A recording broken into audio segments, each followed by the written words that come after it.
ఒక మేడము 30 సంవత్సరాలేమో ఆమె డ్యూటీ చేసింది, అంటే ఆఫీస్లో వేసిందట.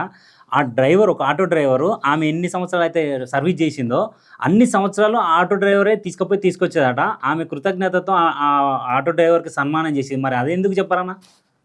అది అంత మంచిగా ఉంటేనే కదా మంచిగా ఉంటుంది. రెండు అన్ని సమాజంకి మంచి కనబడదు, చెడు మాత్రమే కళ్ళ ముందు కనిపిస్తుంది. అది సామెతనే ఉంది అప్పటి నుంచి. మంచి మాత్రం ఎక్కువ రోజులు.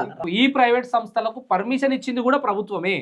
ఈ రోజు మీరు ప్రభుత్వం దృష్టికి మీరు మీకు జరుగుతున్న సమస్యను తీసుకెళ్లితే గలక ఈ రోజు అంటే వచ్చే నెల నుంచో మళ్ళీ పర్మిషన్, మళ్ళీ దాన్ని గ్రాంట్ ఎప్పుడు చేస్తారో వాళ్ళకు, ఈ ప్రైవేట్ సంస్థలకు మన ప్రభుత్వం, మన కాంగ్రెస్, మన ముఖ్యమంత్రి వర్యులు రేవంత్ రెడ్డి గారు కనుక అక్కడ వరకు తీసుకెళ్తే మీ సమస్య తీరే అవకాశం ఉంది.